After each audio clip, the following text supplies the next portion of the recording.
Sort, sort by, unique, filter और x lookup. ये Excel के पावरफुल फंक्शन हैं जो डेटा को मैनेज और सर्च करना बहुत इजी बना देते हैं। डेटा को ऑटोमेटिकली सर्च करना हो, यूनिक लिस्ट निकालना हो, स्पेसिफिक रिकॉर्ड फिल्टर करना हो या किसी डेटा को क्विकली सर्च करना हो, ये फंक्शन बहुत यूज़फुल है। आज हम इन्हीं सभी फंक्शन को सिंपल और प्रैक्टिकल एग्जांपल के साथ स्टेप बाय स्टेप एक ही वीडियो में कवर करेंगे। तो वीडियो स्टार्ट करते हैं। सबसे पहले बात करते हैं सॉर्ट फंक्शन का। सॉर्ट फंक्शन एक ऐसा फंक्शन है जो डेटा को सॉर्टिंग करने के लिए यूज़ होता है। सॉर्ट के लिए हमारे पास ऑप्शंस भी है जो कि होम टैब में यहाँ पे आपको मिलता है सॉर्ट ऑप्शंस के नाम से, असेंडिंग और डिसेंडिंग में करने के लिए।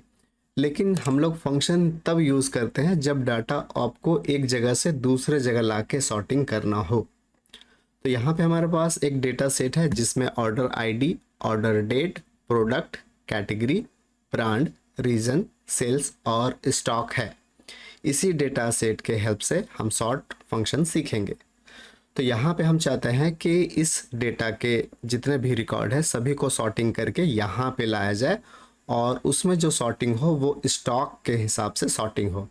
हम चाहते हैं कि जो सबसे ज़्यादा स्टॉक है वो ऊपर आ जाए और उसी के क्रम में नीचे आना चाहिए घटते क्रम में।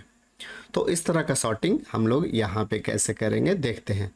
ये काम आप किसी दूसरे सीट में भी कर सकते हैं, मैं सेम सीट में करके आपको दिखा रहा हूँ। इक्वल की देंगे यहाँ पे और इस तरह से लिखेंगे सॉर्ट। सॉर्ट लिखने के बाद इसके आर्गुमेंट को ध्यान से आपको देखना है। इसमें 1 2 3 4 आर्गुमेंट है टोटल और इस 4 आर्गुमेंट में हम लोग 3 आर्गुमेंट के हेल्प से सॉर्ट फंक्शन कर लेंगे। सबसे पहला जो आर्गुमेंट है वो है एरे।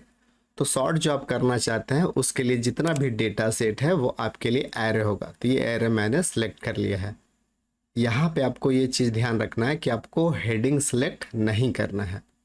तो मैंने विदाउट हेडिंग एरे को सिलेक्ट कर लिया है। इतना करने के बाद आपको देना है कॉमा। कॉमा देने के बाद सॉर्ट इंडेक्स आ रहा है। अब सॉर्ट इंडेक्स में वो कॉलम नंबर जिसके हेल्प से आप सॉर्टिंग करना चाहते हैं। तो हम चाहते हैं कि इस कॉलम के हिसाब से सॉर्टिंग करें। तो ये हमारा एरे में कितने रेंज में ये हमें काउंट करना पड़ेगा, गिनना पड़ेगा। तो चलिए काउंट करते हैं 1 2 3 4 5 6 7 और 8। तो यहाँ पे हम सॉर्ट इंडेक्स में 8 टाइप करेंगे। अब होगा क्या कि इस रेंज में 8वां कॉलम जहाँ पे होगा उसको सॉर्टिंग करेगा।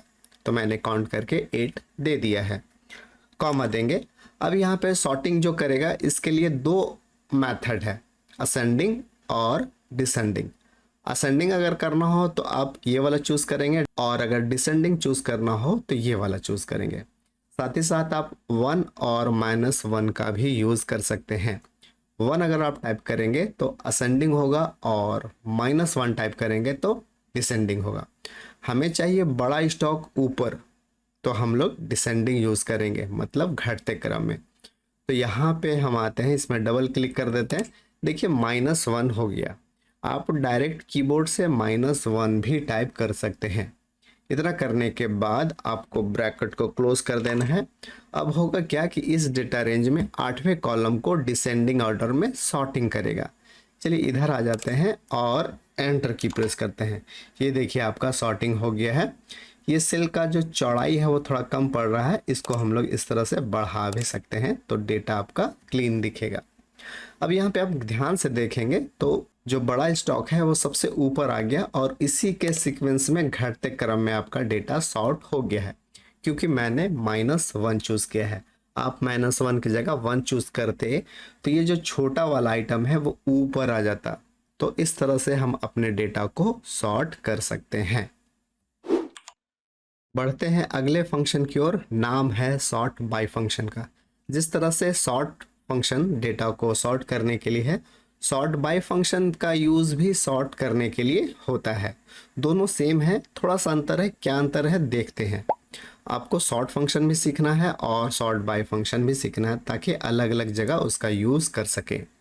इक्वल की टाइप करेंगे और इस तरह से लिखेंगे और चूज़ करेंगे सॉर्ट बाय फंक्शन। टैब की प्रेस करेंगे, ऑटोमेटिक सेलेक्ट हो जाएगा।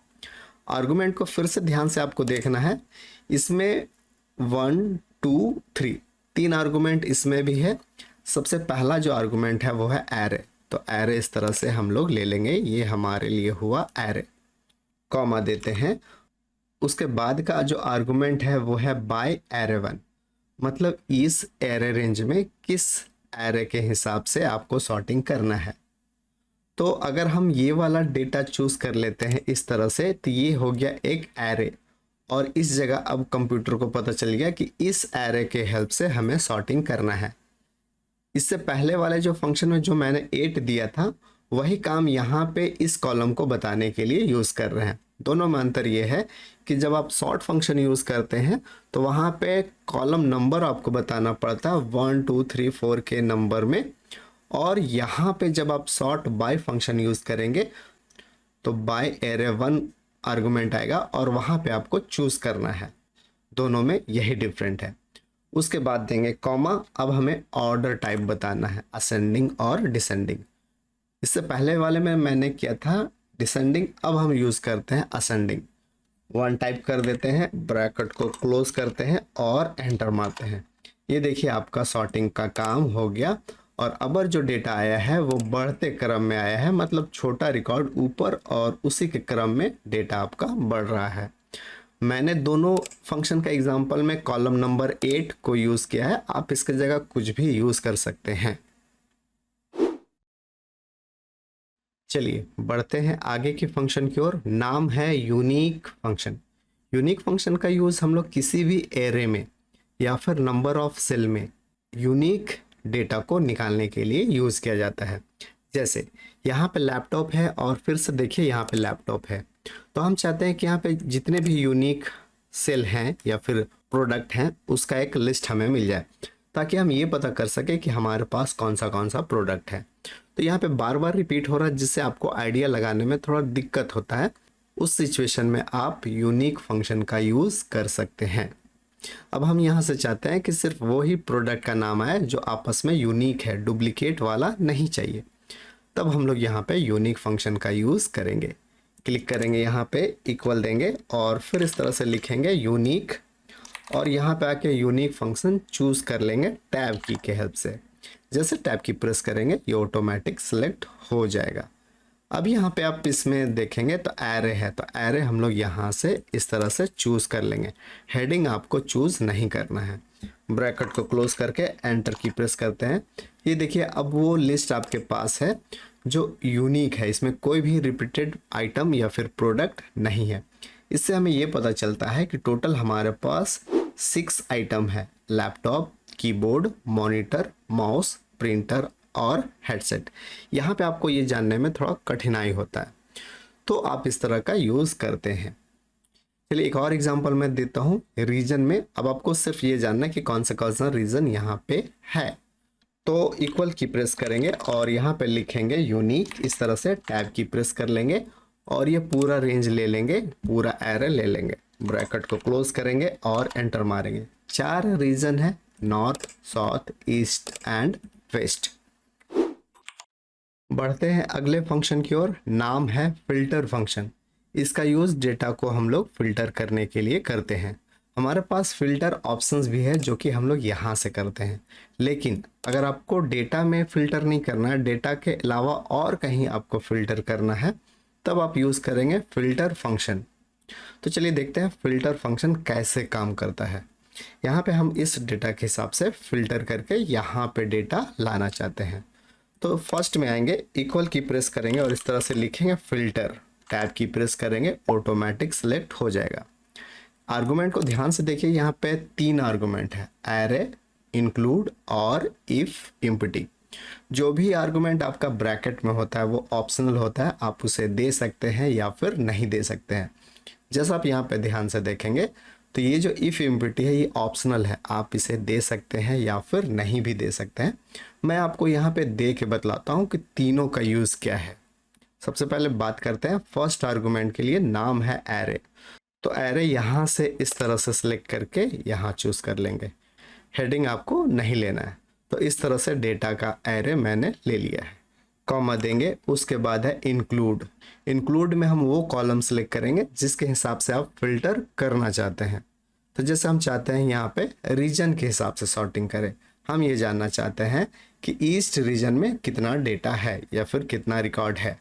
तो इंक्लूड में हम इस वाले कॉलम को लेंगे यहाँ से इस तरह से और इक्वल देंगे, और इक्वल देने के बाद डबल कोट में हम क्राइटेरिया टाइप करेंगे जिसके हिसाब से हमें फिल्टर करना है। तो जैसा मैंने बताया कि हम ईस्ट के हिसाब से फिल्टर करना चाहते हैं, तो ईस्ट वाला ऐसे टाइप कर देंगे। याद रहे, पहले वो कॉलम लेंगे जहाँ पे आपका डेटा है जिसके हिसाब से आप फिल्टर करना चाहते हैं, और वो वर्ड टाइप करेंगे इक्वल देके जो आपका क्राइटेरिया होगा। तो इस कॉलम को देखते हुए ईस्ट का डेटा निकाल के आपको देगा। इतना करना है आपको, और फिर कॉमा दे देना है। थर्ड आर्गुमेंट है इफ एम्प्टी, अगर यहाँ पे नहीं है तो फिर क्या होगा। तो डबल कोट के अंदर हम ये लिख देते हैं नॉट फाउंड। इस तरह से मैं लिख देता हूँ नॉट फाउंड, डबल कोट बंद और ब्रैकेट क्लोज। अब मैंने 3 आर्गुमेंट कंप्लीट कर दिया है। इतना करने के बाद एंटर की प्रेस करेंगे। देखिए आपका डेटा फिल्टर हो चुका है और यहाँ पे सिर्फ और सिर्फ ईस्ट वाला रिकॉर्ड आ गया है। डेटा यहाँ से लिया है, एरे यहाँ पे है और आपने चूज़ किया था इस प्लेस में, तो यहाँ पे आपका फिल्टर डेटा दिख रहा है। यहाँ पे जब हम लोग डबल क्लिक करेंगे तो ईस्ट की जगह आप चेंज भी कर सकते हैं। यहाँ पे आते हैं और इस तरह से हम लोग चूज़ कर लेते हैं वेस्ट, और एंटर की प्रेस करेंगे। अब डेटा वेस्ट का दिख रहा। तो इस तरह से कोई भी कॉलम के आधार पे क्राइटेरिया देके फिल्टर कर सकते हैं। चलिए अब बात करते हैं लास्ट और बहुत ही इंपॉर्टेंट फंक्शन, नाम है एक्स लुकअप। एक्स लुकअप का यूज़ हम लोग वी लुकअप के जैसा करते हैं, लेकिन इसका जो फीचर्स है वो वी लुकअप से भी ज़्यादा एडवांस है। इसका भी यूज़ हम लोग डेटा के हेल्प से या फिर किसी भी रेफरेंस के हेल्प से उसके दूसरे रिकॉर्ड को फाइंड करने के लिए करते हैं। हम चाहते हैं कि यहाँ पे कोई भी ऑर्डर आईडी डाले, उसका सेल्स हमें पता चल जाए। तो ये काम आप वी लुकअप के हिसाब से कर सकते हैं और एक्स लुकअप के हिसाब से भी कर सकते हैं। चलिए देखते हैं एक्स लुकअप काम कैसे करेगा। यहाँ पे कोई एग्जांपल के लिए ऑर्डर आईडी कॉपी करके यहाँ पे पेस्ट कर देते हैं और इक्वल देते हैं और इस तरह से टाइप करते हैं एक्स लुकअप। जब इसके आर्गुमेंट को ध्यान से देखेंगे तो यहाँ पे आपको मिलेगा पहला लुकअप वैल्यू। तो ये हो गया हमारा लुकअप वैल्यू जिसके हेल्प से हम डेटा को फाइंड करना चाहते हैं। कॉमा देंगे, अगला आर्गुमेंट लुकअप एरे।